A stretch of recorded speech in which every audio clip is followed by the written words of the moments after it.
It's a bird. It's a plane. It's Superman. This is Dan Durgan. This is Jason J. Lewis, the voice of Superman on Justice League Action. This is Mark Wade, writer of Superman Birthright. And you're listening to The Krypton Report.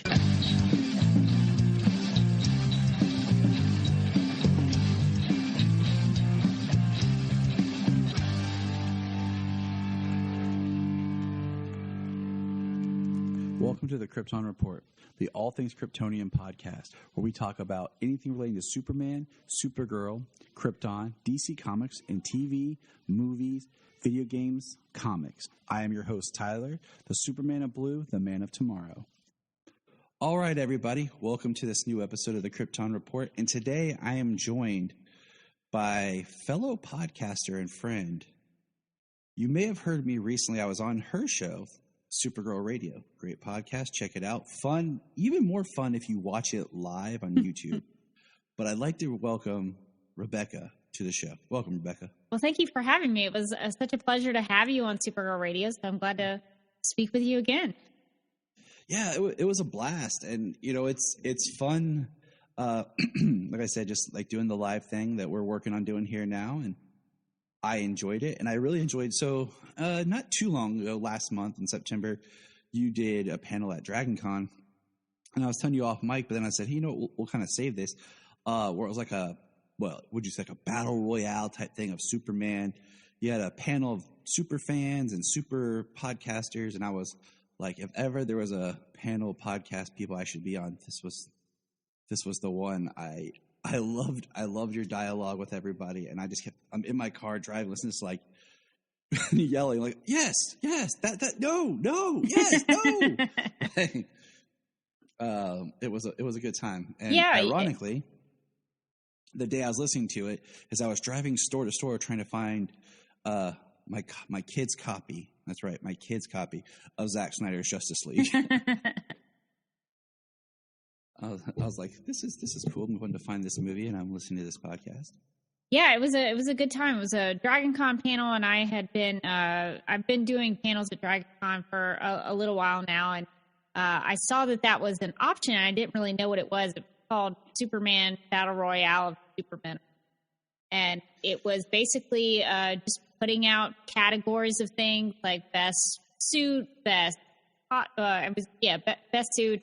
I think best Clark, best, Superman, favorite Superman, the Superman who most embodies the Boy Scout, those kinds of categories. So we had to pick which of the Supermen. It was mostly live action, but there were animated like best boys who had the best Superman voice. So it was really fun because I have different likes about different Supermen. So I didn't. We're going to get into some of it. Yeah. So I didn't have, Henry Cavill is my answer to everything. And I think it was a pretty balanced panel, and we were all able to agree to disagree, which was great. I will say that listening to that panel, I did feel somewhat sorry for the forgotten Superman, because I'm 95% sure. I will say I was driving when I was listening to it with headphones. So I could have missed it, but there was no mention of Kirk Allen. Yeah, there was a mention of Kirk Allen just in the idea of. So we were trying to eliminate Superman. I guess eventually tried to find the best Superman, and there was a part of the panel where somebody, my friend John, actually the podcast himself, he mentioned, like, why are we not talking about Kirk Allen? I might have eliminated him first because his argument was Kirk Allen, yes, he was the first live action Superman, but he didn't have anything that we would recognize as Superman today. So it's kind of difficult to eliminate Kirk. Like, I guess he's kind of an easy choice to eliminate him, but it's also kind of not fair because he didn't have all of the previous versions of Superman to kind of pull from. So the Kirk Allen of it is very, very complicated. Yeah.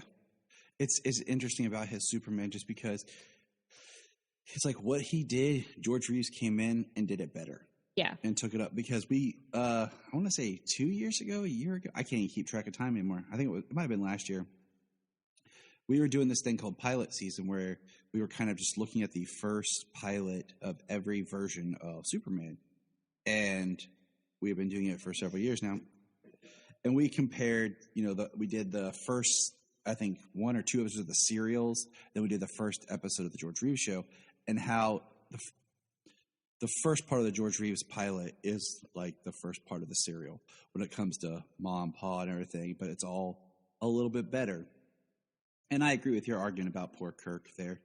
He, I say it not to be like mean, but really like the forgotten Supermen are Kirk Allen, David Wilson, and even if you want to say Bob Holliday.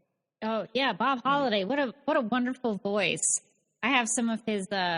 He's the one from the musical, right? The Broadway. Mm-hmm. He did the stage version. David Wilson did the very hard to get through the TV version. Yeah, of the altered musical. I will say Bob Holliday. I have some of the tracks on my phone, and I listen to them. He has such a wonderful voice, and there's one of the songs. I can't remember the title of it, but it's he sings of kind of sadness, what it's like for man, how hard and difficult it is, and it's just not something that you would maybe hear. People argue today that there's nothing that should be sad about Superman, or Superman shouldn't have doubts, or he shouldn't have problems. But Bob Holliday's really? Superman, some people do make that argument. He has to be happy and hopeful all the time. But that song always reminds me that it is hard to be Superman. It would be hard to be Superman. So I there's a special place for Bob Holliday in my heart. I mean, of course it's hard to be it's like the responsibility that falls on you. To be him, to be a good person, but yeah, the hopeful aspect he projects when he's around everyone. But when he is himself, like he carries the weight. Like, oh yeah, and I think about the lines like Superman Returns is such an interesting film because there's some really good stuff in there, and there's some stuff I just was like, no, but like what Martha says when she's like, oh no, it's leaving my brain. Even if you are the last, it doesn't mean you're alone. Mm. When he's talking about really feeling like he's alone and stuff, I mean, that would be something that would weigh on you. But all right, so we have some questions here. And these are questions that I like to ask when anybody shows up here on the podcast. So we're going to start. Some are going to be quick. Some are going to be like thought-provoking. Okay, sounds good. And I'll probably think of like 500 more after we're done. That's all right. So I'm a number here. How did your fandom start? With the whole Supergirl, Superman, like the whole Kryptonian zeitgeist. Was it Superman first, then Supergirl, or were you exposed to Supergirl first? Then where did it all start for you? That's a hard question. I guess a lot of us born in the 70s and 80s, I guess Superman has always just been kind of there. But I think probably Superman first. I probably had seen Christopher Reeve first. But I did watch the Helen Slater movie as a kid, the Supergirl movie as a kid, and I loved it. People trash it today, but when I was growing up, I loved it. I loved Selena as a villain. I thought Helen Slater was a good Supergirl. I thought kind of the magical, mystical aspect of it, even though I didn't totally understand it, I enjoyed it. And so I grew up loving that movie, and it wasn't until I got older that I realized everyone hated it because I thought it was a lot of fun. So I guess for the super side of things, probably Christopher Reeve would have been my first touchstone. But it wasn't until, because I used to, and I don't know if this is like a dirty little secret, but I used to be, and I say used to be because I think it's changed for me, but I used to be more of Batman. So I grew up like Batman 89 was like jam. I love Tim Burton movies. And so Batman has always been kind of a thing that has character who's gone with me my whole life. But I think it's changed a little bit. I think I now prefer the super stuff more than Batman stuff. But I guess that kind of changes a little bit. But I think for me, when I really got into Superman, it would have been, I don't know, 2005 or so, because a friend of mine had recommended Smallville to me. She knew I loved villains, and she was That's a good friend. and she was like, the Lex Luthor on the show is really good. You should check it out. And so I got into Smallville. I kind of grew out of love with Smallville, but I still see Smallville as like my introduction to more to Superman in a real sense. Like, I knew who Superman was. I knew who Lois Lane was. I knew what that world was. But Smallville actually got me wanting to read comics because I wanted to know more about the characters. So at that point in my life, I was interested in reading the comic based on my interest in the show. And so a friend of mine, Mike, he was like, I have a ton of comics. I can just, bring over some comics for you to read. You can borrow them. He dumped all this stuff on me, like a bunch of Titans and Death of Superman. And so that was when I kind of started really getting into comics pretty hardcore and really finding that I really loved Superman mythology. So that's kind of trickled down since. But I think there's, a couple of touchstones for me with Superman and probably Christopher Reeve, Helen later, Donnerverse kind of era, and me reading comics. I'm going to say a couple of things. Okay. One, you just said Donnerverse. Superman did the connective universe first. It did. I argue that all the time. Connects to the Superman films. Point of order there. Yeah. Number 2. I agree. You noticed your friend brought you comics. Physical media, people. They still have value. You can't just let people borrow your password on your digital stuff. You can't just say, hey, here, borrow my iPad. I downloaded some stuff. No, but you can hand somebody a book or a DVD or a Blu-ray and say, hey, check this out. The best part of him giving me all those old comics was that it still, it had that old comic smell. You know what I'm talking about? Like, you can smell, like, the printed page coming off those comics. And I always... What? Sometimes now I prefer opening up an old comic just because there's that musky comic. I miss old comics because I miss when I would open them and like there'd be advertisements for like some food item that no longer exists or like Game Genie or this arcade game. And it really like sets you in the time of when it was released. Oh, yeah. Now you open a comic and it's just advertising other comics. Yeah. There's no more like outer advertising in comic books anymore. Yeah, I love the old DC comic. Yeah, a lot of those old comics I noticed have like advertisements for workout equipment and trying to build your weight. And I guess I don't know if they did that a lot, super stuff especially, but I always wonder like what kid is reading this and like sent in stuff to get that equipment. And did he beef up? Did that kid beef up because of this? So I always enjoy looking at that because it makes me wonder who's been. It makes me wonder too. And that was like Joe Shuster's thing. It was like he always wanted to work out, and he was always into like the bodybuilding and stuff. Yeah, there's a lot of bodybuilding. Those old it's so interesting because I feel like you start out like as a Superman fan, like for us, and then like Batman's like your teenage rebellion years. Like, oh, Batman,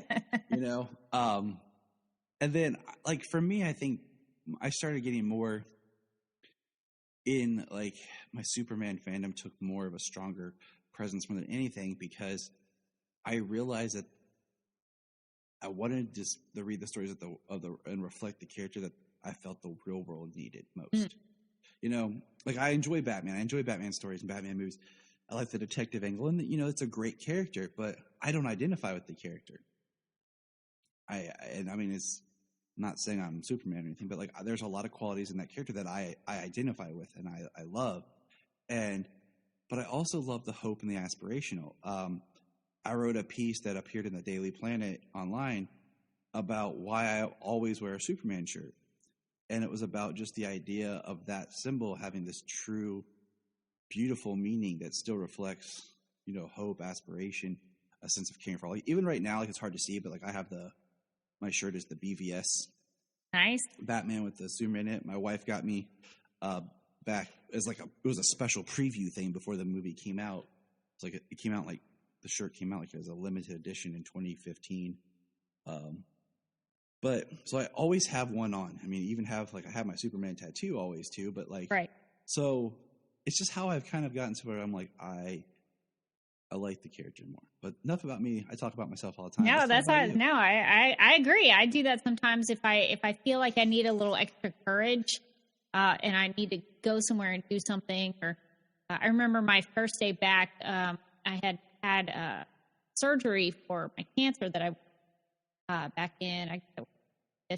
And so I had done surgery recovery for weeks, and my first day back at work, I wore a Superman shirt just so I could have a little extra courage. I went back to work, kind of tried to get back to my, normal routine. So I understand that. I sometimes there's something about it where it that it does. It's kind of like that reference in Fred Claus where Kevin Spacey's character wears the Superman cape at the end under his suit because it helps make him feel strong, and Santa like pats him on the back and everything. Yeah.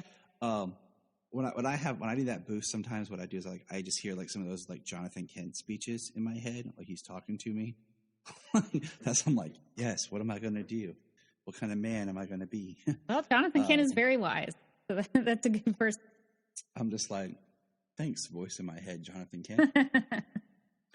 And if you haven't listened to it, my friend Zach does the Always Hold On to Smallville podcast where they do like retro. I've been on there like every season since it started. It's a great little like dive into how that show is carried over. You're talking about like, because I feel like for me, and I've said this before, like Smallville was important to me because that show started when I was in high school. And then it carried me through high school, college, after, and then it ended the year I got married. I got married the same month that the show ended, and they had the wedding attempt of Clark and Lois on the show. Yeah, they didn't actually get married, but they had a ceremony, I think, but it didn't go through. And then they tried to get married again at the end, where it was a time jump, and and then now here, Superman Lois is going on, and here I am now, married for 10 years, have children. I'm a dad, so now once again, like Superman is more relevant. Oh yeah, and just like who I am connecting with that. So, all right, so back to you. Favorite version of Superman, period. So it can be a comic, live action, animated. Favorite version. Go. I mean, my favorite Superman is Henry Cavill. I grew up with the Christopher Reeve version, but I never really liked him totally. Like he seemed friendly. But I was always bothered by the mind wipes growing up. I always thought Margot Kidder's Superman was a little, everybody talks about, she can't see, the Superman because of glasses. It did bother me when I was a kid growing up because I did have glasses. And I always thought, why would people not recognize me if I took my glasses off? And so that kind of bothered me. And I didn't like the way Christopher Reeve Superman would take memories away from Lois, and he does it twice. I think people forget about it. Oh, I don't know where Tyler went. Did Tyler go away? Have you seen Tyler? No. I'll go see if he's outside. But, yeah. See if you can go get Tyler so I can finish. There's Tyler. Yeah. Okay, good. Tyler's back. Okay, good. Yeah. But yeah, so I think people forget that Christopher Reeve's Superman actually mind wipes Lois twice. He does it in Superman 2, and then he does it in Superman 4. And the one in Superman 4 is even worse because he does it just to make himself feel better. And so that was what I kind of grew up with in Superman. And I didn't like, and I think for a long time I didn't like Superman because I didn't like lied, and then he took away her memories and all that kind of stuff. And so then when Henry Cavill's Superman came around, I had previously, when I had gotten into comics, I was reading like the Bronze Age, John Byrne, Man of Steel, Death of Superman. Like I was reading that Superman. And so when I got to Henry Cavill, I saw that Superman, that Bronze Age Death of Superman guy, that John Byrne Man of Steel. I saw that in Henry Cavill's Superman, and he kind of corrected his version of Superman, corrected everything I didn't like about Christopher Reeve. He never lied to Lois, even when she discovered who he was. He was like, I guess I'm just going to have to hope you don't do anything crazy with my secret. And so he really trusted Lois, and she was much smarter. Amy Adams, Lois was much smarter. So I like that world that Henry Cavill's Superman lives in, because I think there's something that relatable for me. You were talking about things being relatable to you. I think that version of Superman is kind of relatable to me, because not everything is easy, and you have to figure things out. And I like the world in it because it is reflective of our world, and that Superman would have to deal with harder things. So I don't know. I think Henry Cavill's Superman hit at the right time for me, because, like I mentioned, I had gone breast cancer, and that happened like right after Man of Steel came out. I think Man of Steel came out in June 2013. I was diagnosed with breast cancer like very end or cancer treatment. So I really held on to Zack Snyder's Steel and Cavill's Superman. I listened to the soundtrack when I would go work out at the Y to keep myself strong. I would watch it at night when I went to bed, so I'd have something good to fall asleep to. So it just holds a really special place in my heart. And that version of Superman just made me love to, like, I liked Superman, but Henry Cavill's loved him. So I think what happened. I will. I'll share this. I don't know if I've shared this before. I don't know. I talk a lot. So, when my wife and I had our second miscarriage, the birth date that they projected was going to be on the release of Man of Steel. Oh, wow. And I made a deal with my wife. I was like, okay, if the kid comes the day the movie comes out, you have to let me name it Clark. And stuff. And so that kind of carried, like when we saw the movie, the opening scene. And I think, this is just a quick critique I've said before, is I like the fact that Clark is born on Krypton and he's an infant, and like they shortly have to send him away, because I think it resonates as a parent a lot stronger than like, the John Byrne sending the Matrix and he's born on Earth. Because that idea, like, so when my son Solomon was born, shortly the next day after he was born, they had him in the NICU for a while. But the first night I had him laying on my chest and he was just sleeping there. My wife was asleep. I was awake. And I watched Man of Steel on my iPad with him on my chest. And like that opening scene, like it hit me a lot harder of like, just if I had to just take my son right now off my chest and put him in something, and like, it's a much stronger. But I totally agree with certain things. Like, you are a brave soul, because it feels like if anyone says anything about the Christopher Reeve Superman, they're like, what? No, you're wrong. Oh, like, I don't have any precious things here in the super fandom. I will I will critique Christopher Reeve Superman all day. I mean, there's some good things about him, but I'm not afraid. No, I totally agree with. Like, I don't like Margot Kidder as Lois Lane and her and Clark's relationship, because she never likes Clark. Yeah, she's always mean. Now, if you were building these characters as a series where you have like points and you could go, but like just in it, like he loves Lois, but Lois loves Superman. Right. And that's it. Like, she hates on Clark. And Christopher Reeve's Clark people talk about, but that wasn't the Clark of the comics. Like, they started changing the comics after his to reflect the Clark that he created. And it's kind of interesting, because I feel like, part of it's not to stand out. But if you are that bumbling and goofy, like, you're going to stand out. Like, people might not think you're Superman at first, but like, you're going to be on people's mind because you're just so awkward. Yeah, you're going to get like, you're the goofiest guy around. People are going to notice you and remember you. So, but I also have a grudge in Superman 2. Let's see if I remember, because I've watched both cuts recently, and I'm trying to remember. But he spins the world back, right? And then he goes back to the diner and like beats up the guy. Or does he beat up the guy, then spin the world back? That's what I'm trying to remember. I'm trying to remember. Does he spin it back in Superman 2, or is that the end? Yeah. It's in both. It's in both, because the problem was that the spinning the Earth back was originally the ending for number 2. Oh, okay. Because it was one massive script. Yeah. But when they were filming them back to back, they said, hey, give us finished Superman 1. So they kind of tacked on the ending. That's why if you watch the Superman 2, the Richard Donner cut, the film picks up, it starts in a weird spot because it's trying to show you what the original ending for Superman 1 was going to be. The missiles, him stopping them, throwing them into space, and then Superman 1 was originally supposed to end with Zod yelling free as they flew to Earth. That was supposed to be the ending. Yeah. But, that's why that movie starts weird. The official beginning of Superman 2, 2 in the Richard Donner cut, is when the credits start. That's when 2 actually starts. The first part's him saying, hey, this is how 1 should have ended. But I'm trying to remember now if it's he beats up the guy, then spins the Earth, or if he spins the Earth, then goes back and I can't remember I must be working out thing. Yeah, I can't remember the order of the I had even forgotten about spinning the world back to Superman 2, but I know he definitely goes back.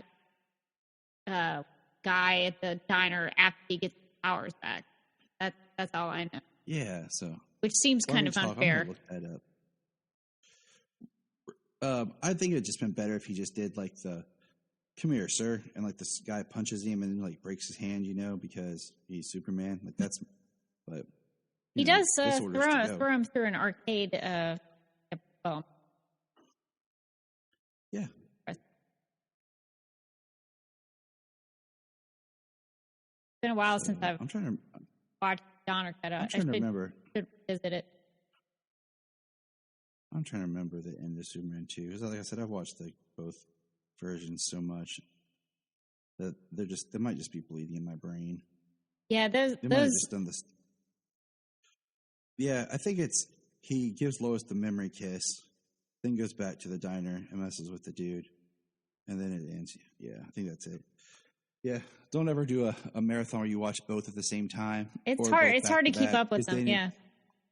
It's great when it's fresh, but then later you're like, but we're going to keep moving on. But favorite Superman-based TV show? Oh, I would probably say Lois and Clark, The New Adventures of Superman, but Justice League Universe, I don't know if that would be considered a Superman-based show, but I love JLU. TV. It works. But I would say Lois and Clark. Works for me. It's a great show. I love. Do you want me to explain it or one of the fast questions? Go ahead. No. Well, I really like the way that they utilized a different approach. It wasn't just like a Superman show. It was a romance. The show was based on the romance rom-com. of Lois. Yeah, it was a rom-com of Lois and Clark. And it was originally supposed to be a Lois Lane show. Supposed to be called one I know, but it was originally supposed to be Lois Lane's Daily Planet, and for some reason they didn't want to go with that, so I guess they had to have Superman there. But I love Terry Hatcher's Lois Lane. Dean Cain probably is my favorite Clark Kent, and I just love that show. Some of it's a little ridiculous, I'll admit that, but I think it's just a really enjoyable show. It's kind of comfort food to me when I watch it. I just want to feel snugly inside. I'll watch Lois and Clark, The New Adventures of Superman, because it's a little comforting. It is, and my wife and I did a rewatch 3 years ago. We moved into our house, and we hadn't had the internet up, or everything was still unpacking. And I just had my DVD set. We just put it in and started watching and going through it. And I was like, it is just comforting. It's just a different way they made TV. I mean, Dean Cain's Superman is the first post-crisis Superman. Yeah, it's true. Do you know John Shea's Lex Luthor is the first post-crisis Lex Luthor? And I learned some things about Lois and Clark from my friend Sam Rizzo. You know Sam. I think I know the name, but I haven't really. He was in our chat. Yeah. He popped in and said, "Hey." He was talking about how one of the things that led to Lois and Clark being birthed was because it had to do with the rights with Superman character and everything, and how Superboy had kept getting popular, but DC Warner had no real cut of the profits. It was a Viacom, Paramount, Salkind thing. Oh yeah. And so what they did was they used some sort of they weren't approving scripts. They used some legal loophole type stuff that got that show shut down. And then that's why there's this small gap from when that ended to and when then the Superboy Lois and Clark premieres. Is because Superboy ended, and then like within a year, two, or I have to look at my dates for sure, but like Lois and Clark's on the air. Yeah. And that was more DC produced. They were getting Warner Brothers getting their cut of a Superman based show.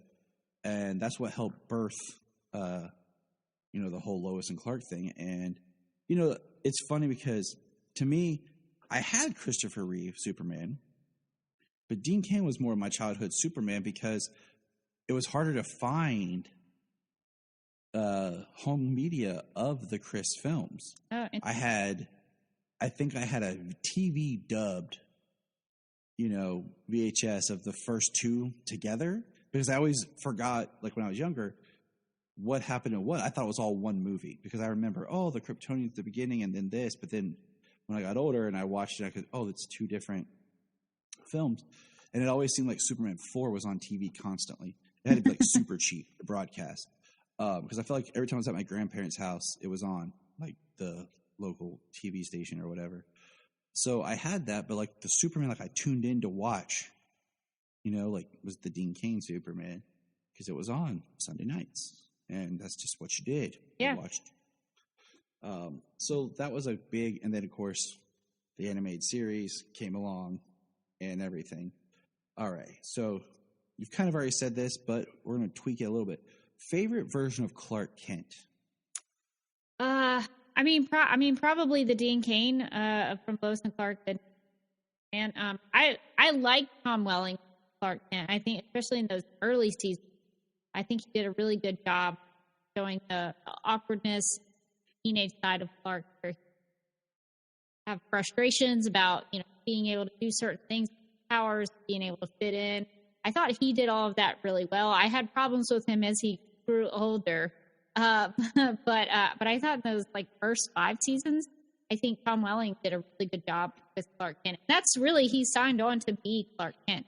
So I like his Clark Kent, but I think Dean Cain for me is his Clark was just so likable, and I found that. What I liked about him was that he did a lot of investigating with Lois, and he was Superman sometimes, but he, I think, helped the people of Metropolis more as Clark than he did as Superman, just by way of journalism and being a good reporter and looking out for the little people. That's what I love about Lois and Clark, the show in general. The characters cared about. And so I think for me, I'd probably... I can agree with that. This isn't me talking, but I'm pretty close to Dean Cain. I have an argument for Tyler. Oh yeah, no, he's a good Clark. Yeah, what I like because I really liked his Clark. I mean, so 2016, you have BVS coming out. I think it had just come out, and then we had that trailer for Supergirl season 2, and I remember literally watching the trailer that has the shirt rip scene of him. Of Tyler just running and doing the shirt rip. And I just remember like having chills. And I'm like, wow. And then like his first on appearance where he's like talking to Mr. White and he's like, gee Willikers, yes, lickety split. He's like, I know that no one says lickety split anymore, sir. And he's like, and then when he walks in and just, it got me. And I was like, wow. And then he's just been able to evolve that. And I think he's got the Clark and the Superman down, and he continues to. But I really like what he does with Clark, and I like Tom Welling's Clark. But Smallville's weird because Superman Returns kind of jacked it all up a little bit. Because if you look at Smallville, especially in a retrospective, they were doing their own thing, had their own mythology, but then all of a sudden, right, as Superman Returns starts to come out, they inject so much of the classic Donnerverse Superman stuff into there and start to change it up and go some that way and try to make, like, they start introducing more higher level Superman concepts and villains. Because if you look at Smallville, you have the high school years, the first 4 years. That's your first volume, your first major chapter. Then you have the college, as my friend Zach calls it, the college dropout years. Yeah, because he didn't 5, really go to 6, college. 7. And then you have the Metropolis years, which are 8, 9, and 10, which 8, 9, and 10 is really when it's more of just a Superman show, but they don't want to be Superman as much. Because he's in Metropolis, he's the Blur. And, the more I think about it, the more, Clark and Superman are one person. Mm-hmm. There's not these three distinctive things. I hate when people try to say, well, there's Clark, there's Kal-El, there's Superman. No.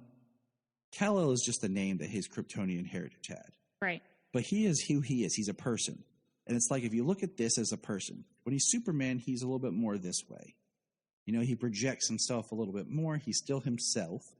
Just like, when you go to work, you're still you, but sometimes you have to put on a little bit of a show. Yeah. And then when you come home, you're still you, but maybe in a bad mood, you're a little bit more of a grump. You're a little bit more in a pain. Yeah. But you're still you. And it's like if this is him, Superman's over here, and then maybe when he's Clark, he's a little bit more like this when he's got the glasses because he's just enough of the gauge to kind of be a little different. But also, in most of the times, Superman doesn't always interact with the same people that Clark Kent interacts with, except for like Lois Lane, who now knows who he is, so he doesn't have to. Maybe Jimmy Olsen, but I'm not really into the whole he's like these different. No, that's not him. That's Batman. Yeah, okay, that's Batman's. That's Batman's shtick. Clark is just who he is. He's a person. He just has a different name. Like, I'm Tyler, but Tyler's my middle name. But when I go out and I have to do something professional or serious, they're like, "Oh, Jonathan," because that's my first name. I'm still the same person, but you're just calling me a different name. Yeah. So my kids call me Dad. I'm the same person, just have a different label. Right. All right, so we'll change this question up. If you could have one Superman / Supergirl / Kryptonian power, just one of them, what would it be? Oh,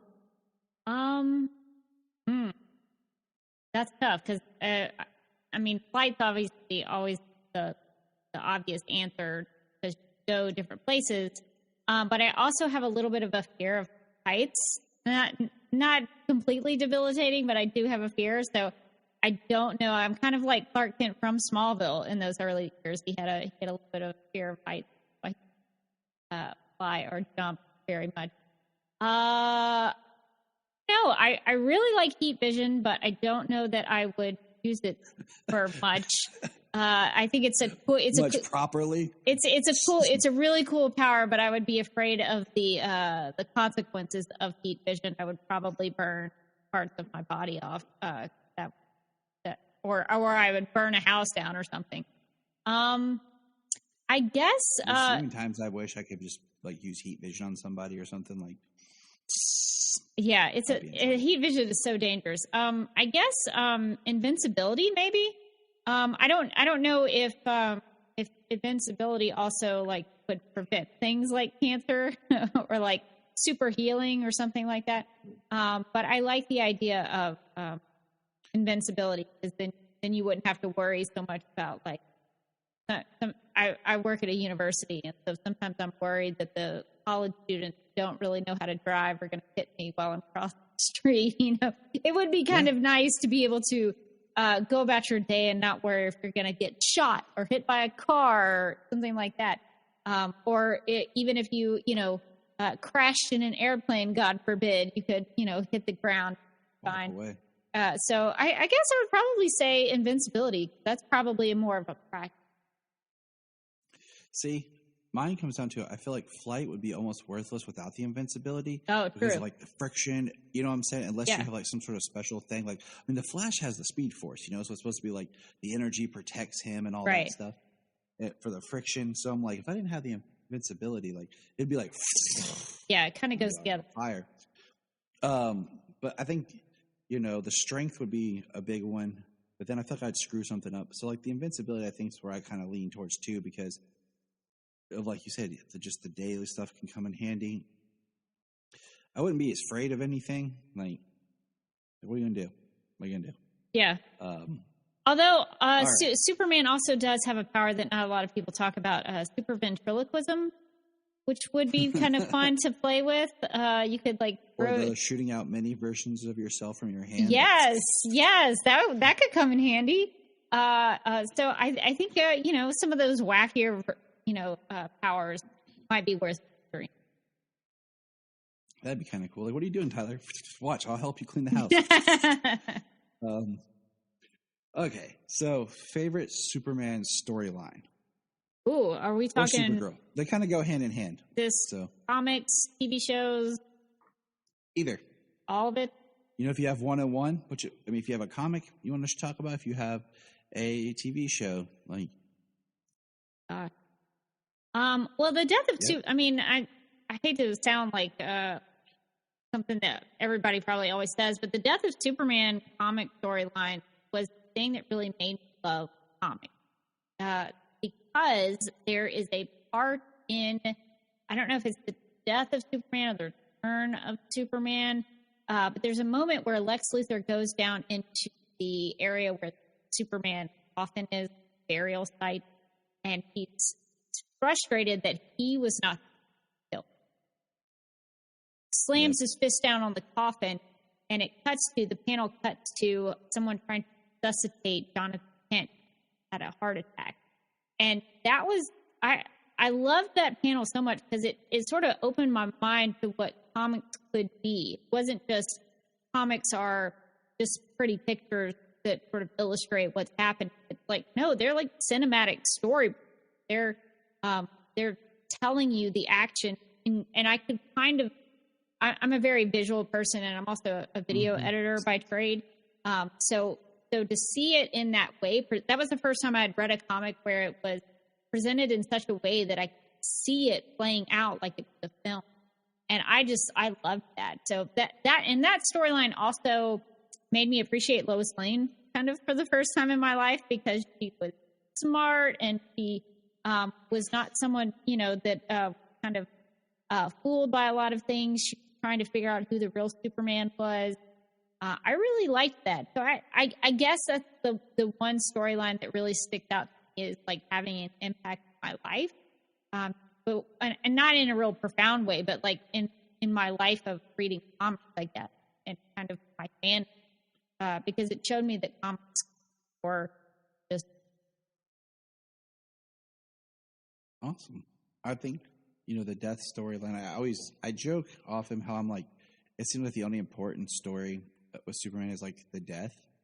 That's what like the biggest everyone wants to jump to. But it also goes to show you that how big he is, that when he's gone, the absence of that just sucks so much. I remember the first time I read the whole death thing, like I read it in sections, and now I just have like one giant thick. The funeral for a friend part, like that whole where it's just like people reflecting on him gone, especially the Bibbo stuff. Yeah. Got me.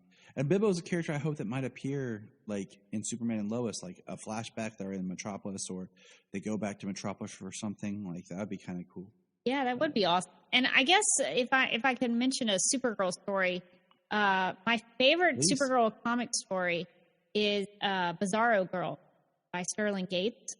Kind of had a run there, and his Bizarro Girl story is my favorite because it shows Supergirl connecting to Bizarro Girl on a personal level, and not seeing Bizarro Girl as a strange creature. She sees her as a someone who is like her, help, and she takes her back to Bizarro World. It's such a great story that showcases Supergirl's passion, and so that one I uphold as one of the great all-time stories. But then I would also probably point you to Peter David's Supergirl run, which is a crazy version of Supergirl.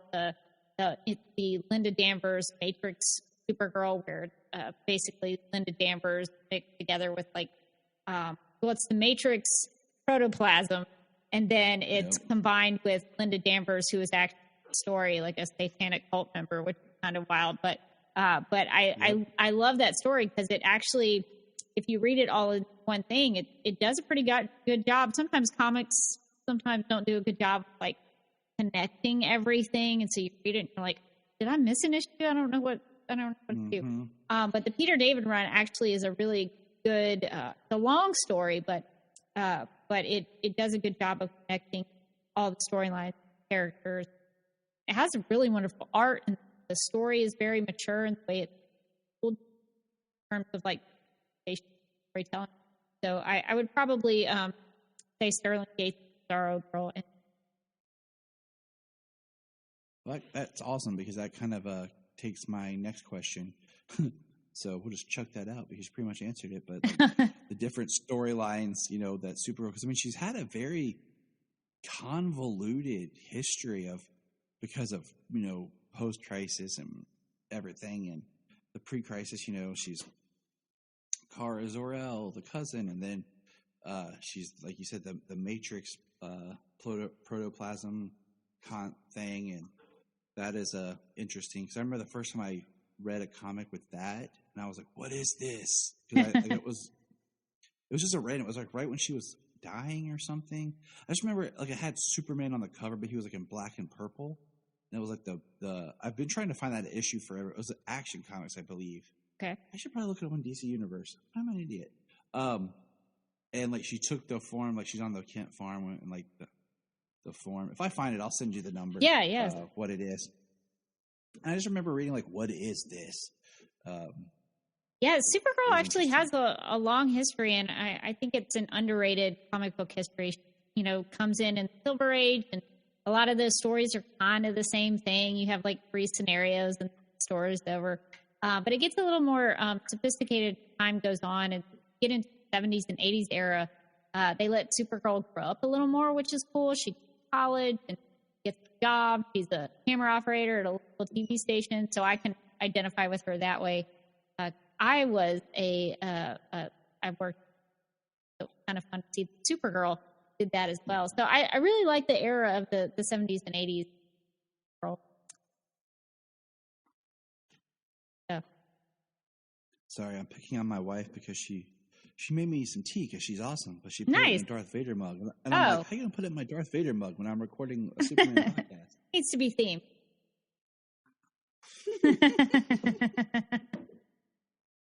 I love you. Oh, this tea is great. Thank you. Thank you very much. She got this new tea she wanted me to try. Nice. So I'm just picking on her. Tea is good for you. It is. So I agree because, you know, my big thing with Supergirl and Superman that's never been explored. I don't want to like toot my own horn here, but I actually was working on writing a story because I feel like they've never touched on the story of the brothers L. Oh, yeah. Like you have Jor-El and you have Zor-El, but they never talk about them. Like, what's their relationship? What's their history? I think there's a really strong story there. And so, not to like get, you know, back into but I have a story that I've worked on, and I'm not going to give too much away because I wrote it because, okay, like I said to you, my first name is Jonathan, and I'm the oldest brother. I have dark hair. My wife has dark hair. My brother is younger. His name is Zach. So it starts with a Z. We have a J. He's the younger. He had his kids first. And his wife, he is blonde. His wife is blonde. His children are blonde. You know, you cannot like not see some parallels going on here. Very simple. And so I started writing this story, and like I won't get all the details, but I like the idea that something happens with these brothers, and they used to be close, and they basically become adversaries. And at the end, when the planet's destroyed, the only hope that they have for their family and a way for them to carry on is, you know, Jor-El sends Cal. Gotta get my terms right. And Zor-El's like, it should have been my responsibility to make amends with my brother, but now like it falls to you. Watch over your cousin, heal our family, and he sends Kara, you know, to take care of her baby cousin. You know, like the idea that we failed. I failed. My brother failed. If we were united as a family, maybe we could have, you know, helped our planet, but, you know, fix our family. So there's a lot to it that I've worked on. Yeah. There's a lot to it that I've worked on because I use, you know, the parallels started with just mine and my brother's relationship and where we are now compared to how we used to be. But yeah, I just feel like, not like I have to write, but I feel like there's a story there of these two men who have children who both survived this devastation. What's their story? So Yeah, DC Comics actually has some really cool old Krypton stories that I'm trying to. I think there's some Phantom Zone stories. So I've been trying to read through some of those old Krypton stories. They do open up the world. I had to write my own backstory for Krypton just because that's like me as a writer. I told my wife, I said, my problem is always they talk about Krypton. I'm like, what if Krypton had a massive civil war? And they got to the point where they used biological weapons and everything, and it damaged their planet, but all that remained was like 3 cities worth of people. So there's only like a couple million people left on this entire planet. And that's kind of why you can start to get to the point where even though there's people, like you might have these families that everybody knows because the planet is not that big. Yeah. Because they wiped out most of their civilization already. And I wrote a whole history kind of thing. And I filtered that into my story because, of course, you got to write some backstory to write your story. Cool. Now I'm just talking to myself. Yeah, that sounds awesome. But favorite super film. So animated, live action, Superman or Supergirl. Go. Can it be Batman v Superman: Dawn of Justice if there's Batman in it? It can. Okay. So that would probably it's got Superman in it. Yeah, so that would be, and I would argue that maybe it's more of a Superman film, but you could argue it both ways. That one's like my favorite. It's my favorite version of Superman and my favorite story that they were telling, and I think also just a phenomenal film. I always call it a cinematic masterpiece, and people are always like, "What are you talking about?" I'm like, "Yes, it is." So people push back on that with me, but I think it's one of the best films ever made. But I like that film for Superman because he struggles a little bit with trying to figure out his place as Superman with the people. By the end of that film, the people have embraced and see him as the symbol of hope that they that Superman is in everyone's, I guess, the zeitgeist of people in the real world. We always think that Superman is supposed to be this beacon of hope. And I think by the end of that film, Henry Cavill's Superman does get there, even if it's in death. But I love that ending where there's a vigil at Heroes Park, and it says, "Seek his monument around." And I love the idea of that because, and that's a real thing too. It's from, I used to know that by heart, but it's a real thing. I think in St. Paul's Cathedral, if you seek monument, and it'll find it point. But if you seek his monument, look around. It's an actual thing that's described in that cathedral. That's where they got it. But I like the idea of that for Superman because the idea that people in Metropolis etched that themselves. Like it wasn't something that was, built into that shrine. It was someone wrote it on there. And I like the idea that people of Metropolis, think to themselves, well, he's not here anymore. But if you want Superman to be here, you can be Superman to each other. We can be Superman to each other.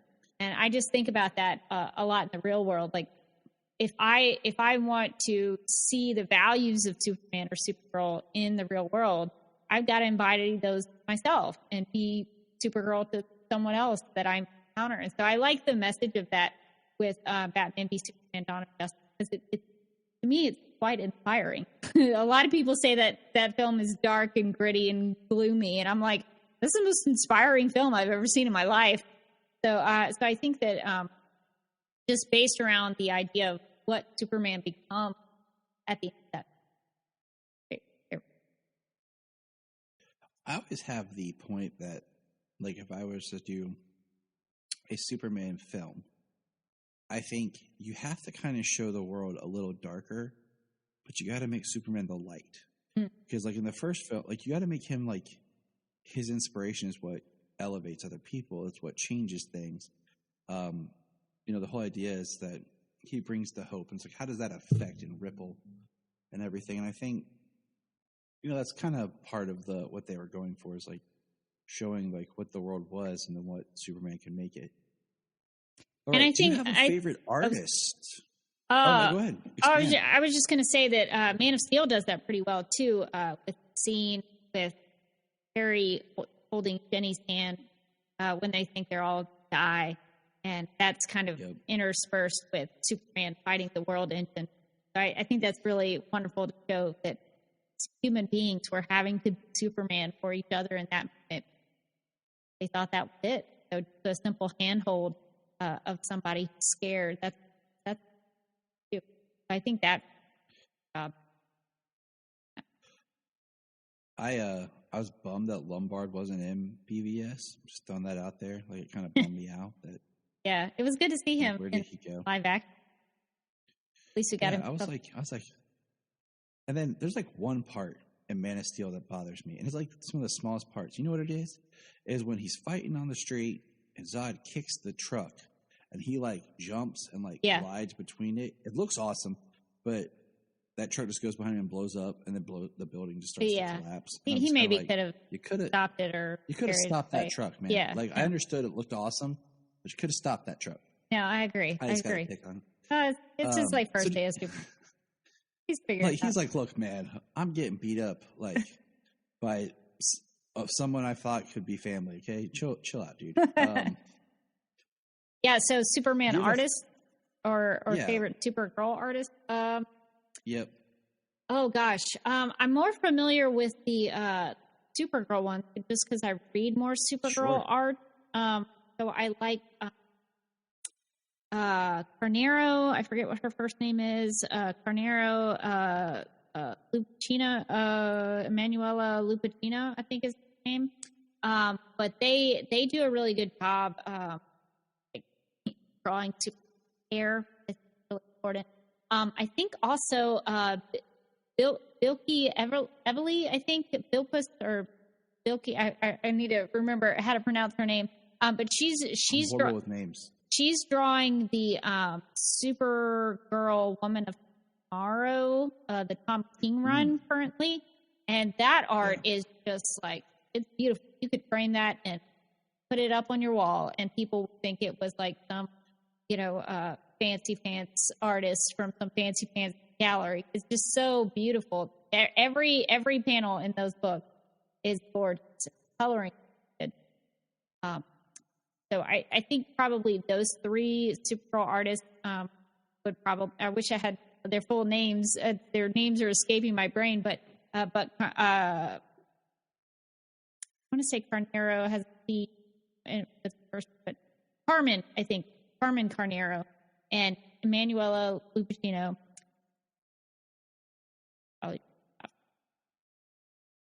Nice. Now, what is your favorite Supergirl costume, like in the comics? Oh, that's tough because she does go through a lot of iteration.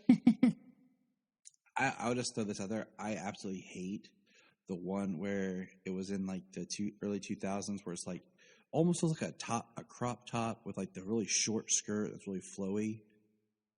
I hate that. Just saying that. Was that the white top with the blue skirt? That one's on my okay-ish. It's if I could find one. It's like I think it's the same one that she had in the Apocalypse when they did. I can't remember what the. I think I kind of know what you're talking. Oh, that might have been the David Turner version, maybe. I would agree with that. Anything that showed her midriff, I was not very fond of. And I definitely did not like this. This is a nicer version. Oh, yes. I think that's the. Yeah, I'm not a big fan of that. Not a big fan of the New 52. I like some of the way. The 52 was just kind of weird. Yeah, I really don't like the way it draws into her bottom area. Not real crazy about that.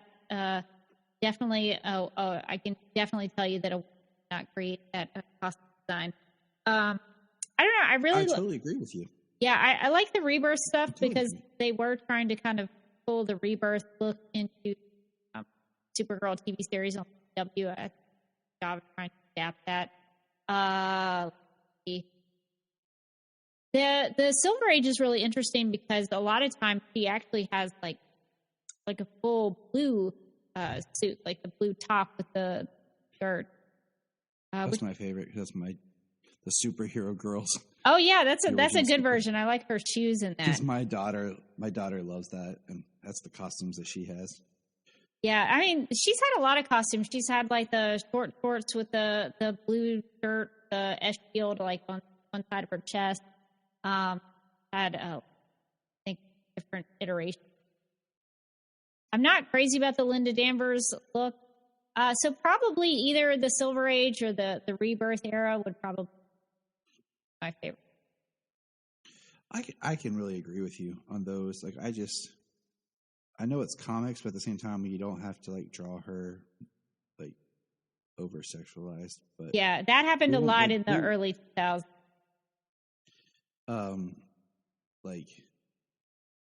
Like this artwork right here we're talking about is like breathtakingly awesome. Oh yeah, that's beautiful. Yeah. So let me ask you, as a TV version, skirt or the pants? Which costume do you like better? I prefer just visually the skirt because it's more of a classic Supergirl look. But I understand the arguments for the pants, especially just logistics for the show. For Canada, it gets very cold, so Melissa herself asked for pants just so she wouldn't be cold anymore. And also the pants kind of, if it was a real thing, you wouldn't want Supergirl flying up in the air and everyone seeing up her skirt. So I get the arguments for the pants. I've gotten used to the pants over the years, but just like visually, for me, I think the skirt is more of a Supergirl look. And not just because it's a skirt, because the history of Supergirl and kind of what separates her makes a little different from Superman. Nowadays, with the pants, especially on the show, she's basically just, Superman with long blonde hair. So I personally like it. I like that on the show they gave her the higher boots and the tights under the boots. I thought that was great choices for costuming. And I always thought if you did like a film, like it'd be kind of neat to start out with like her looking in the same kind of pants costume as Superman, but then she tears it or whatever and makes a skirt because she makes it look more earth. Oh, style, so you would have her go the opposite way of the TV show. Interesting. Yeah, just to do it like something where, because I mean, if you look at like Man of Steel, how they all had kind of that under suit. Even Feora had it. We saw and everything. So the idea that Kara would have the same, and then like she decides that she's going to change it up and make it a little bit more Earth-like, I think would be kind of cool. Yeah, I think especially for that universe, that would make. It would be fun just to play with, but because I get what you're saying, and I understand the points with the pants as well. So it's one of those things because when the show was coming out, my friend and I had the argument of like, are they going to tie it to Superman? Like, is he going to be mentioned, or are they just going to do a Supergirl show where she is kind of the Superman? Like there has never been Superman or whatever. So it's kind of always that balancing act of, because I think her story has a lot more resonance with the fact that she was older. She has the Kryptonian heritage, the history she remembers. There's a lot more like, I thought the New 52 did a cool job when they were doing like the idea of her becoming a Red Lantern, because she has this anger and this rage in her for her planet and everything that she lost. Clark has a sorrow about it, but he's never known it. He's had a good life on Earth. Yeah, that's like one of the big differences. Here's the quick questions, without thinking about it too much. Are you ready? Sure. Superman, trunks or no trunks? No trunks. All right. See, I don't even have to think about it. What I've come to just my rationale is, if you want to put him on him in the comics, fine. But live action, they made him work with Brandon Routh in Crisis. They also didn't shoot him that much full body. Yeah. Around other people. But in all reality, I understand the concept. I listened to you guys' argument. I wanted to jump in at the panel. Of course, it was pre-recorded afterwards and everything, or post-recorded, whatever. But I understand it, what people are saying.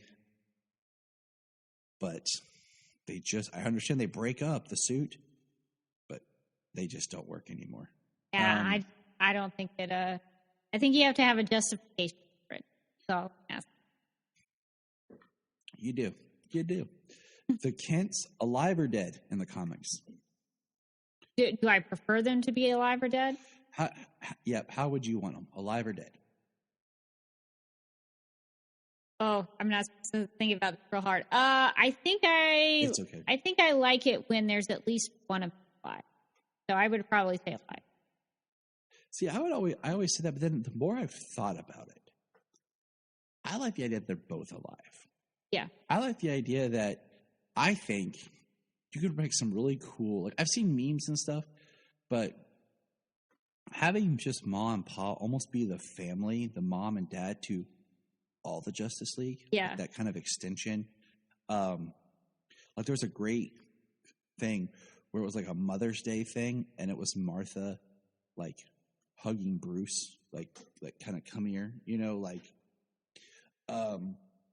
because I think Superman doesn't have to be birthed from tragedy. The tragedy was not his tragedy that fell on him.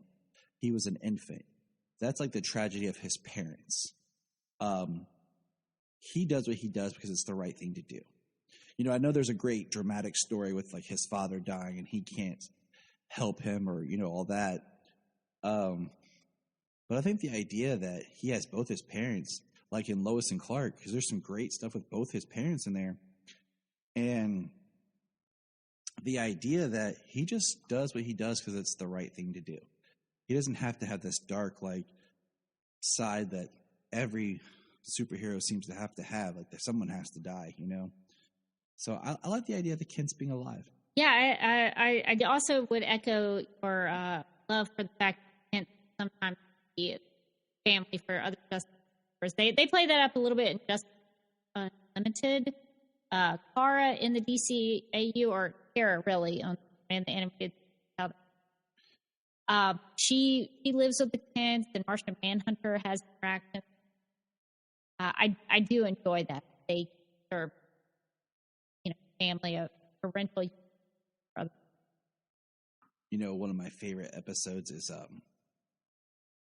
me and the kids watch every year. It's the Comfort and Joy episode of Justice League Unlimited.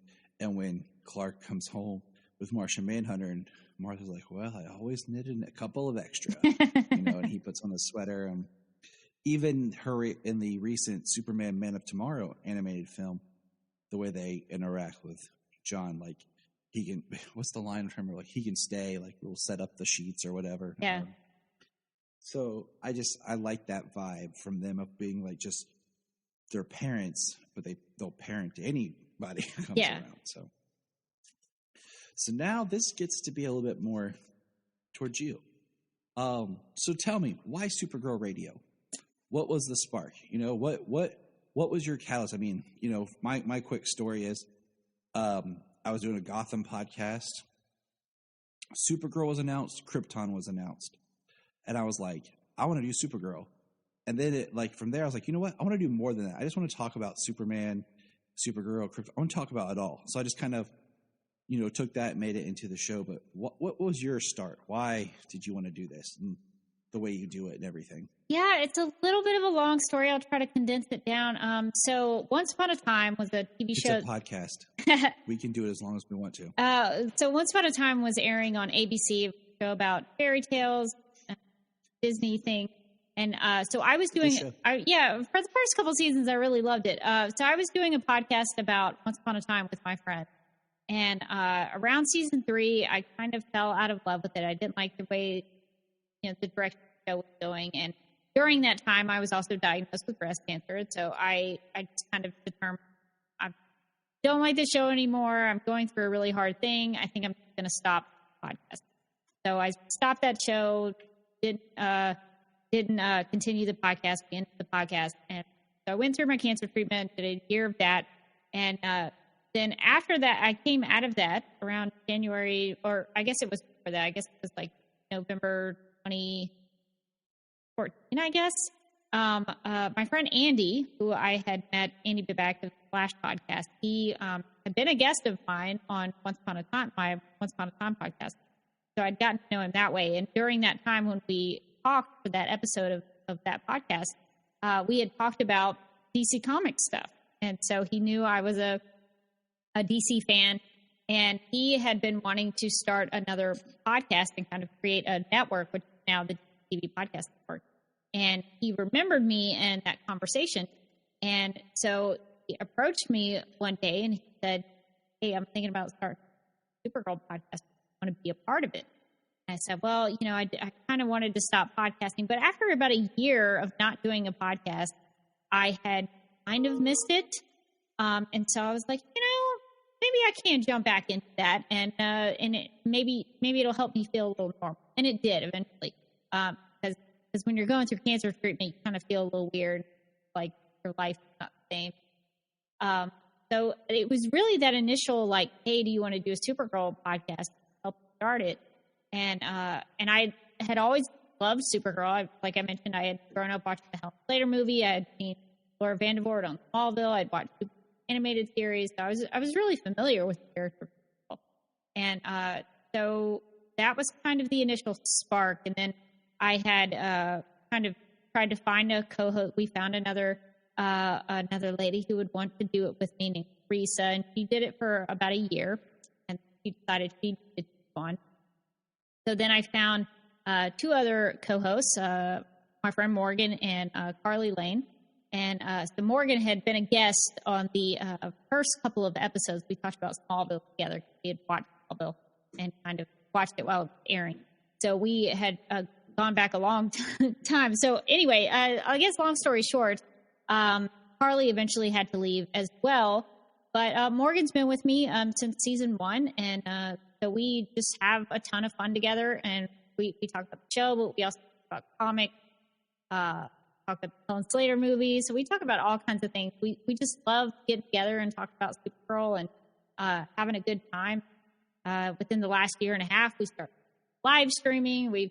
That's been so great for us in a way that we can engage our listeners in a new way that I think they enjoy, get together like that. And so it's been a fun way to talk about the character of Supergirl. It's not just me reading the comic, even though I like to do that on my own time, but I get to have discussions about it, hear other perspectives. That's been really fun for me, because I think over the course of Supergirl Radio over the last 6 years, and I think the last episode we did was like episode 133. We've done a lot of episodes so far. And so I think over the course of that time, I started out as kind of like, yeah, I like Supergirl, but now I love Supergirl. The more I dig into it, I did a whole project where I tried to read from the beginning of Action Comics number 252, try to read from there on up history. I'm kind of now in the to get that. But I have really found a love for the character of Supergirl that I didn't have before because of the podcast, because I've been able to learn so much last time. So Supergirl Radio is one of those things where I look back at it now and I think I had a hesitancy before about doing podcast. Now I can't even remember what my life was like before it. I was thinking about that the other day. I was like, what did I do before we did this? Like, what was I doing? What was my life like? I don't even remember. It's such a big part of my life now. So yeah, we just have such a good time. Supergirl is now one of my all-time. That's awesome.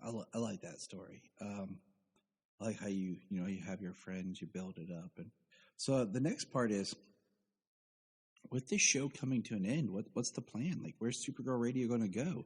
Because I hate the thought of like losing it, and hearing you out there doing your Supergirling. So what's the plan when the show closes out?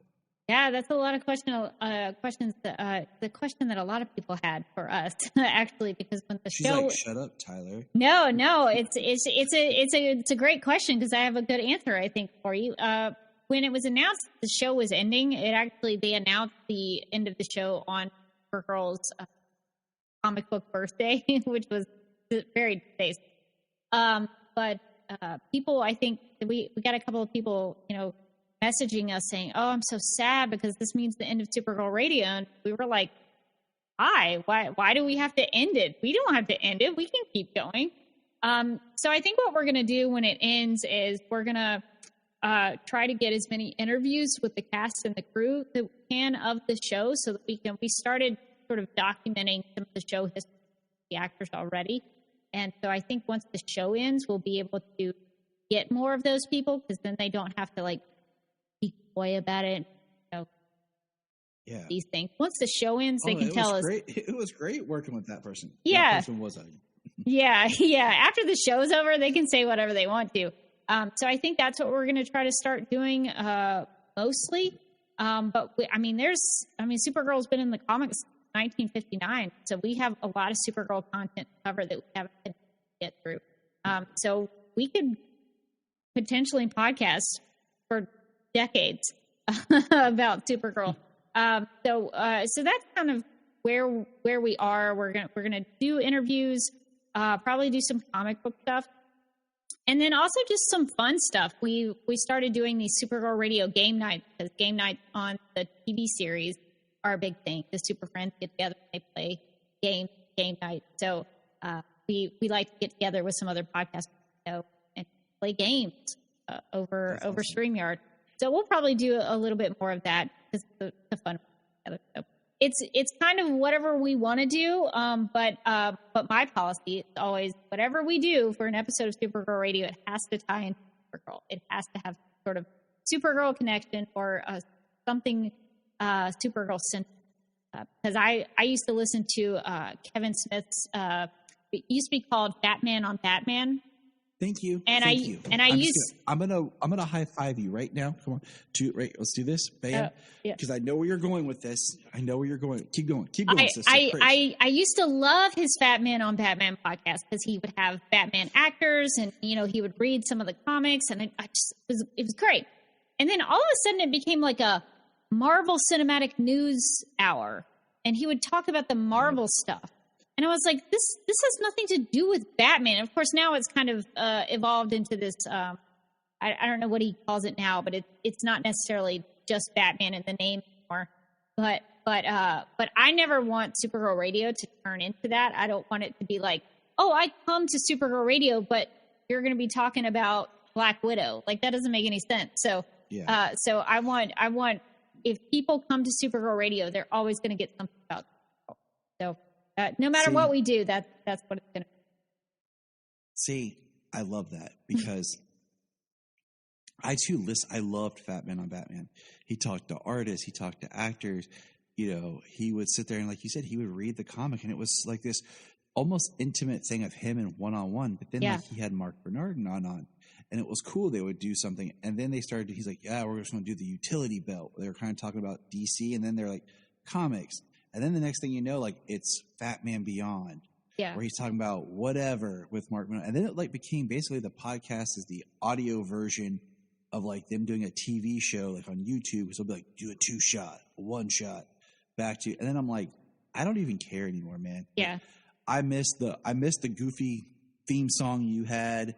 Where was you talking about punching turkeys in the face? Oh yeah, I remember that. That's old school. And because in that show I was listening to hardcore, my wife and I actually went to the Secret Stash, and we're actually on an episode of Comic Book Men. That's but our awesome. segment never aired. Like I have pictures, we were there and everything, like, but it got cut. It never aired. But and then it was just like after, like I just kept listening, and then all of a sudden it was like it was about whatever, and I was like, man, that's not why I'm tuning in. Like. It was cool when he was directing, like, and he would have, like, the actors and stuff from when he directed The Flash. Like, I mean, if you keep it in the DC sandbox, I'm fine with. Like, it all connects, And that's kind of my thing, like, even with Krypton Report. Like, next year, we're going to do a couple more Batman-themed episodes, building up for The Batman. We're going to look back at some stuff, and we did some reviews with the Joker, the different Jokers leading up to The Joker back in 2019 and everything. But we're keeping it in the DC sandbox, But if I want to talk about Marvel, I'll go start a Marvel podcast. Yeah. Especially when I'm Kevin Smith and I own my own podcasting network. Yeah. So I'm just going to throw that out there. Yeah, I mean, we'll probably on Supergirl Radio, we'll probably talk about the Flash. Tasha Kadje, Supergirl is going to be appearing in that. Yeah, I mean, I think as long as you have some connection. yeah, I can't really wait till that comes out and just hear your perspective. And I mean, I can't wait to listen to you guys talk about the comics and just like what your perspective is on different comics and how her character is, portrayed. Like your take on Christopher Reeve's Superman in that world, is something that a lot of people don't think about or look at. And the fact that, you have this different perspective and then you apply that to how Supergirl, the character, was treated and stuff in the comics at different times, and your knowledge of the various forms of Supergirl in those comics it's great because it just makes it that much more enjoyable for, listeners who don't have as much knowledge or want to have more knowledge. And also, I mean, just to have a different perspective.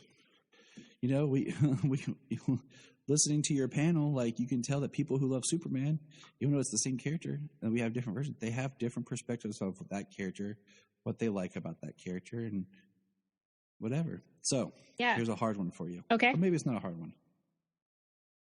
Favorite live action Supergirl? I mean, it's going to be Melissa Benoist, but they've all been so good. So we have Melissa Benoist, we have Helen Slater, we have Laura Vandervoort, Sasha Kadre is the fourth one. We haven't seen she's on Batter Up. She's got that where she might not be playing Kara thing, like it's kind of they haven't officially said, So it's one of those then it becomes okay, you're a little different.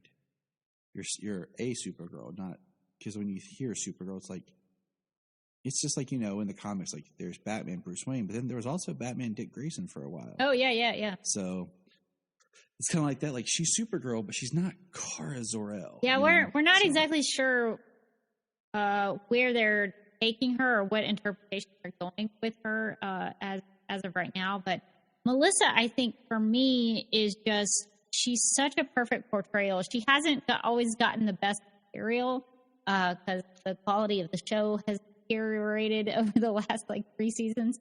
But the way she carries herself, her Kara Danvers is really good. Her Supergirl is also really good. And she has the ability to grab me emotionally. I mean, I love Supergirl, but I don't love Kara on that show just because I love Supergirl. I love Kara, and she's my favorite character because Melissa plays well. So I think for me, Melissa she looks the part. She portrays it well, and she's able to make me believe that she is the character. Helen Slater, even though she was in maybe not so good movie, maybe a little bit of a goofy movie, she still plays Kara Zor-El really well. Laura Vandervoort is also great. For me, season 7 of Smallville is only good because she's in it. Season 7 storyline is we should have done this storyline back in season 5. Oh, we messed up. Yeah, I think she really her appearances in season 7 especially. She comes around in season 8, but I think for me, season 7 she elevated. So I don't think we've had a bad live action Supergirl yet. So I guess the pressure is on for Sasha Kadre to live up to that expectation. But I think we've had some good run. And I agree. When you have a television version, I think, you're going to have episodes that the writing wasn't there, or just, filler episodes where you're just Dean Cain, Tom Welling, they just had some episodes where they're yeah. But you can't look at those. You got to, think about the overarching of everything. And, I mean, we've had 3 really good versions of the character, but, she's done it the most, and it's resonated deeper. I mean, and she's owned the character, and that's great to see. Well, I'm out of questions. Okay. I mean, I could come up with more, but we've been going for a while, and time is precious and all that fun stuff. I could sit here and think of more and more, but that's what we have a second reappearing episode. Oh, sure. I can always come back if you want to talk. Oh, of course. Let some time pass, get your opinion, see. So here's my last question to you. Is just how are you feeling about season 6 of Supergirl right now? Just overarching, you don't have to break it into it. Just overarching, how do you feel about the season? If I'm honest with you, and I always try to be honest, I'm disappointed. mostly because I don't feel like it's really leading to something that is big for Kara. I mean, there are some things that are kind of Kara-centric, but I think they're having to wrap everybody's character arcs up, and I think Kara could potentially get lost in stuff. But I just don't feel like it's a big celebration of Supergirl. It just doesn't. Right. It just doesn't feel like it's like this is the end of Supergirl's story. And so for me, I wish the last season of Supergirl would be more of embracing, celebrating character Kara.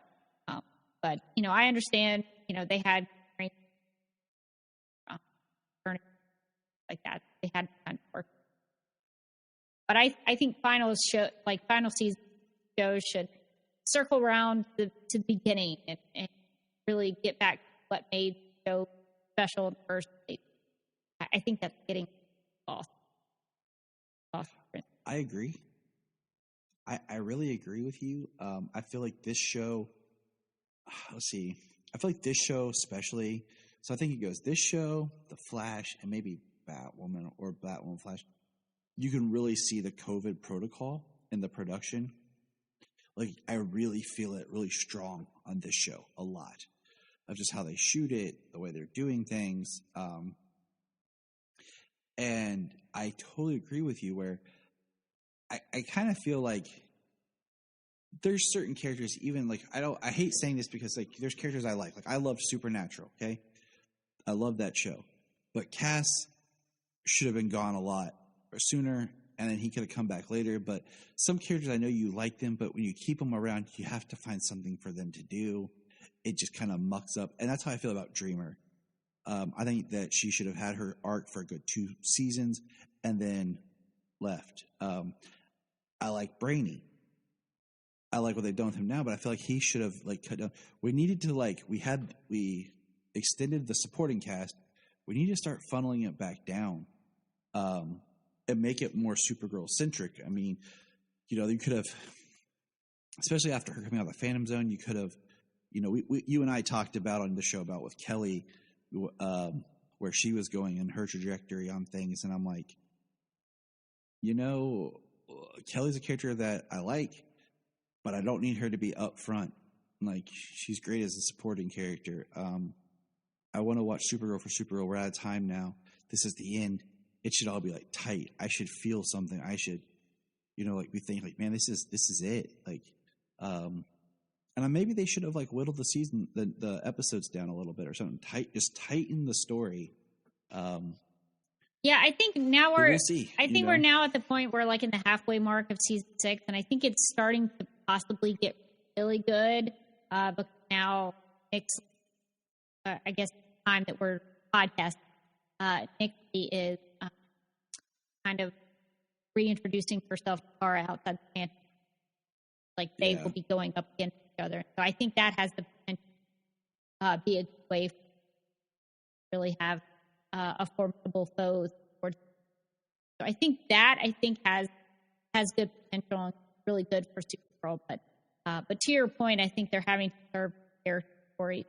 And they've done a good job with Dreamer's story and Kelly's story, but at the same time, I get selfish because I want it more about Supergirl, and I would have even taken more of a Kara Alex focus, just like season 1, where that was a big part of the show and not awesome stuff. So I don't know. I'm willing to write it out and see what happens at the end. Oh, yeah. I hope they stick the landing, just because I talk to so many people who say their first Supergirl. And that's how they got into there. I want really for her. And I mean, that's how I feel about every Superman. There's some kid out there, whose first Superman is going to be Tyler. Yeah. That's the first one that he saw. We watched Superman and Lois as a family on Wednesday mornings because I bought the series digitally and everything, and so we get up and we would watch it and have breakfast, and the kids would watch it with me. And, my daughter, I'm going to go back and start watching Supergirl from the beginning with her because I feel like she enjoys it and likes it, but there's not always enough Supergirl for her. Yeah. She's like, where's Supergirl, Daddy? And so her thing now is she's watching Stargirl. Oh, yeah, Stargirl. She'll watch that with me. Yeah. Oh, I love Stargirl. That show is awesome.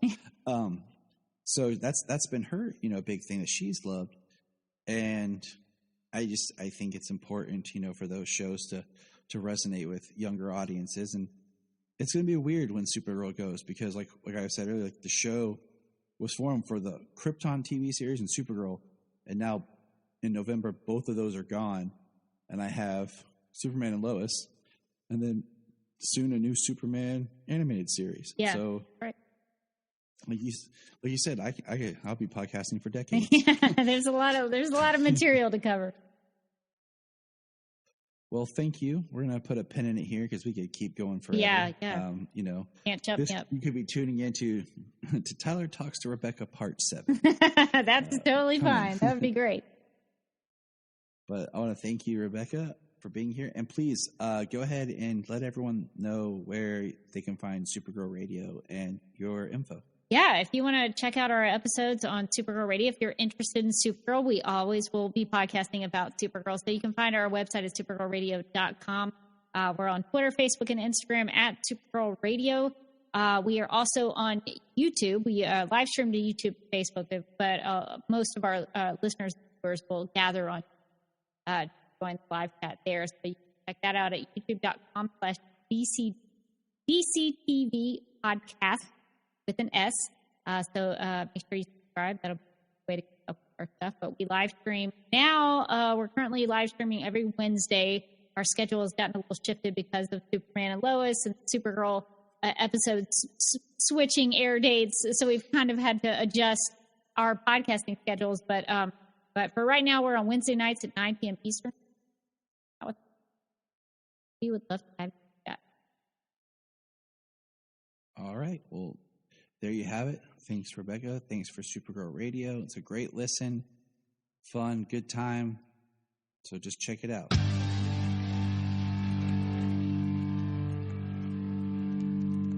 up in the sky. The Krypton Report is a Tears production. We thank you for listening and enjoying, and please support us on our Patreon account, our TeePublic store, and check out our social media. Always remember to look up in the sky. Hey, can I get $1? Sure. That's what friends say, right?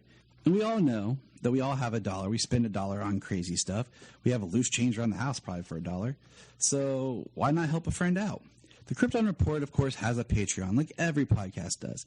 But unlike other podcasts where we're asking for a lot of money, we're just saying, hey, shoot us $1. $1 a month. Help us keep the podcast going and help us to bring entertainment to you. And you can hear the fun voices of me and James. So go to patreon.com/Krypton Report and give it a shot. Thanks. If you enjoy Superman podcasting, here's some others to check out. Digging for Kryptonite, The Last Sons of Krypton, The Aspiring Kryptonian. That all comes back to Superman. Superman Forever. All-Star Superman Podcast. Superman, the Animated Podcast. Always Hold On to Smallville. And Superboy Legacy Podcast. Check them out. Always a good time. Always something new. Enjoy.